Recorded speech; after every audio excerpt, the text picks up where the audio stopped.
Here in Orlando, Florida, fantasy and color can be found not only in its famous parks, but all throughout the city.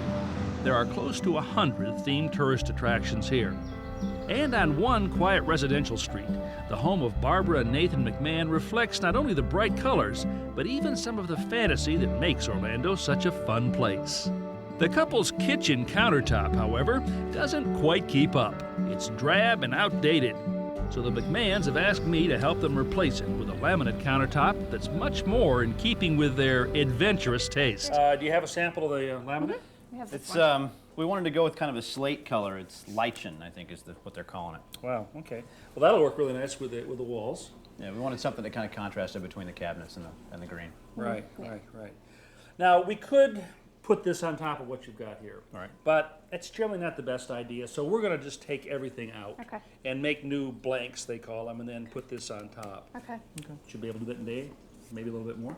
All right. Excellent. Let's get some pry bars and pull this off. Sounds good. Alrighty. First thing, let's take off that backsplash in the back there. We start by cutting through the caulk around the backsplash to avoid damaging the wall paint when we pry the backsplash away. We also drive putty knives behind the backsplash to protect the wall from our pry bar. We get our hands behind here. There we go. Like that. Excellent. Next, Barb and Nathan team up to remove the screws holding the countertop in place. Woo. All right. Is it loose? Yep. All right. First one out. This thing has probably never been out since the house was built. There we go.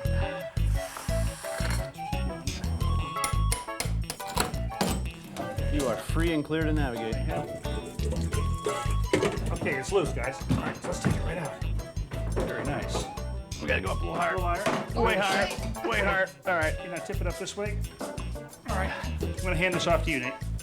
Got it. You got it? Yep. Hey, Ron, look what I found in the neighbor's trash. Yeah, it looks a lot like your countertop. Yeah. Well, I threw it in the neighbor's trash, and Oh, okay. Well, I'm glad you got it back, because we're gonna need this. All right. apparently we need it. I'll show you why in just a second, but this is the material that we're going to use to make your new countertops, or the base or the substrate for them. It's called MDF, medium density fiberboard, and eventually we're going to glue the laminate right on top of that. The reason I'm glad you retrieved this from the trash can is that we're going to use this as a template to trade, and we'll trace around this. That'll give us a blank that's exactly the same size as the old one.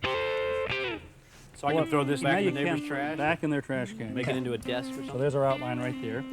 Using a straight edge as a guide, Barb and Nathan cut out the first blank with a circular saw.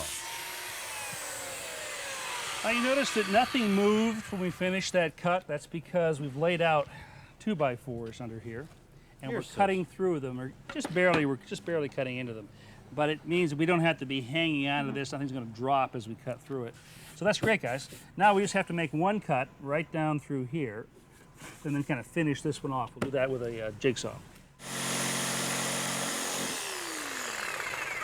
Very nice, guys. Next, we move on to the larger L-shaped countertop. Oh! I saved my piece. Okay. That's right. Well, the break really isn't a problem, since we're going to make this portion of the countertop in 2 sections, which we'll join later.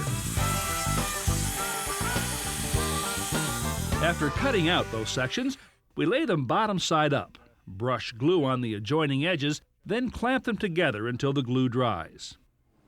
We're going to put this strip along the edge. This is going to do 2 things. It's going to act as a cleat across this joint right here, giving it some strength. Right. But also, it's going to double up the thickness for the edge, because we want an edge that's not 3/4 of an inch thick, but 1.5 inches thick. Right? It's going to look a lot better. So let's drill some clearance holes in this first, guys. While Nathan bores clearance holes through the cleat, Barb follows behind drilling countersink holes, which will allow the screw heads to sit slightly below the surface. Next, we apply glue to the face of the cleat, press it into place, then drive in our screws. We repeat the process on a second cleat, then attach a third cleat directly over the joint where the 2 sections meet. Well done. We continue building up the blanks by installing cleats along each edge. Now we're ready to cut the laminate. We start by measuring the dimensions of the blanks. So the first one is 43.5. I add an extra inch to each measurement so that the laminate will overhang the blank on all sides.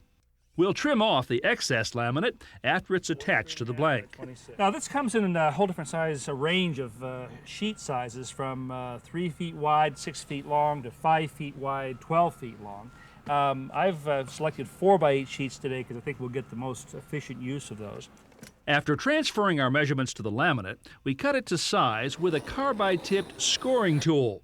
We run the tool over the surface several times to make a deep score, then break the laminate.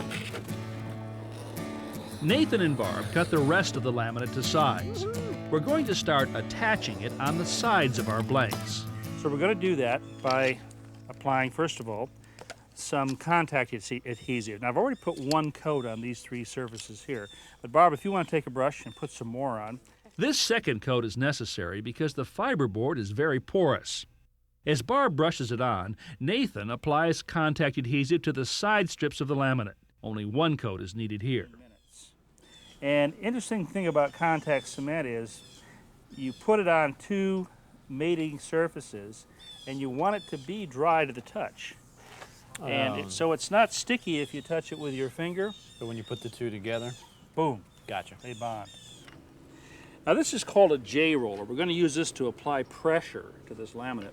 And the adhesive, by the way, is dry because you see it went from that milky color to clear. Right. So all you have to do right now, remember these are cut oversized, so as long as you're overhanging on all edges, the position is not that critical. These strips of laminate are going on the sides of the countertop that will be next to the appliances.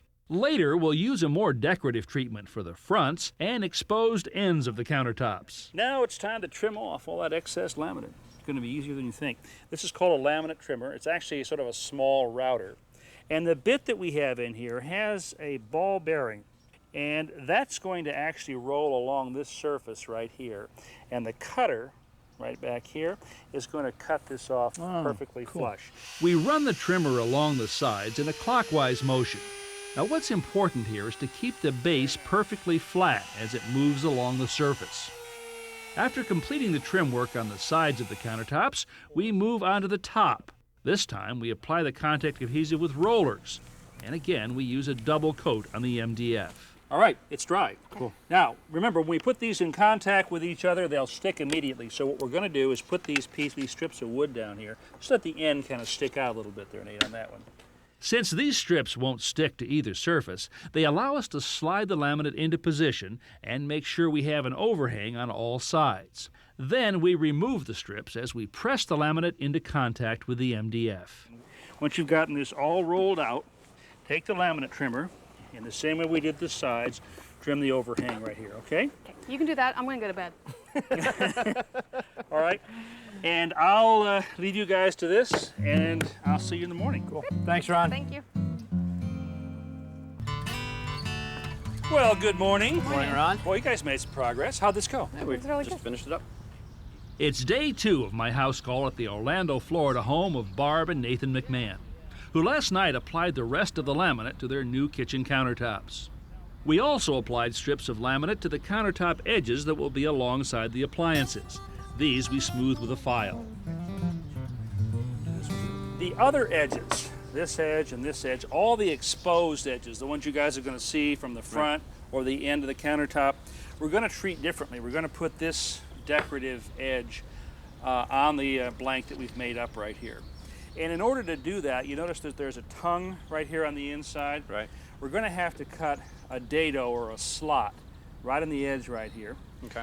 To receive that, and we're going to do that With a big with router. this tool, with a router, fitted out with a dado bit in here. I'm going to let go now. Just keep going. You're doing great. Just slide it along. Surface, pull it away, and there you go. As we cut each piece to length, we put 45-degree miters on the ends to create clean corner joints. Next, Nathan and Barb brush glue on the inside of the dado, on the edge of the countertop, and on the back of the decorative trim. I'm going to just push this in now. Wow. Now, would you use a rubber mallet or anything to pound this in, or I just? think we may have to. Now let's take this piece right here, and we want to pull these together, Nate. Nice and tight, okay? Once all the edging is on, we move back into the kitchen to install our new countertops. Very pretty. I like this, huh? Well, I'm still kind of partial to the screaming neon pink, but Lichen. I like the lichen, huh? lichen. All right, you want to attach these down? Screw 'em in, yeah. Go for it. Here's some screws. Now look, before you go under there, Nate, there's a bracket Same right here. bracket, You see it so right here? So you got to come up through this bracket right here and into the bottom of the shelf. Got it. Okay. While Nathan attaches countertops, Barb and I install the backsplashes. We start by running a bead of construction adhesive across the back of each one, then press it into place.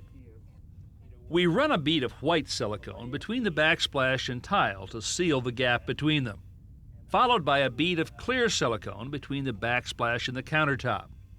After dipping her finger in rubbing alcohol, Barb smooths out the silicone in a process called tooling the bead. We'll put this in first, and then put that L-shaped counter on so that we can bring the counter up to the stove. A little higher. There we go. Oh, go with that. There's it. Place it here. With the countertop installed, we place the new sink upside down and trace the outline. We draw a second line 1/4 inch inside the first. This will be our cut line. Next, we drill starter holes at all 4 corners. Then, use a jigsaw to cut the opening. All the fixtures are attached to the sink before it's installed. Then a bead of silicone sealant is applied around the edge of the countertop opening, and the sink is set in place and secured from below with clips. Finally, the plumbing is reconnected. The sink and countertop really have transformed the kitchen. All right. This is What great. a love difference, this. huh? It looks so rich and elegant. And lichen. Who would have thought? Lichen. Huh? Lichen. It's perfect for you guys, though. I know. I mean, you've got, so many plants in Yeah. the house, and this color here, it's you, and it picks up a lot of the elements in this room. Well, it used to be so bland, and now it brings out the color in the cabinets and Right. breaks the room up, gives it 3 dimensions. Brings out a lot of color in the Yeah. cabinets, Right. really. And this Just makes the edging's room really look nice wealthy. too. Yeah, Rather than yeah. just straight You know, down. flat. this is what makes laminate look like such an elegant material. One of the things. The richness of the pattern, but Right. for sure the detail Right. Yeah. on this edge right here. Well, it's been a long day. Yes. Shall we say that's it for today? That's it. Go put Okay. you Sounds down. good. Laminate has come a long way in recent years, and if lichen isn't your color, you'll find countless other shades and patterns to choose from at your home improvement center.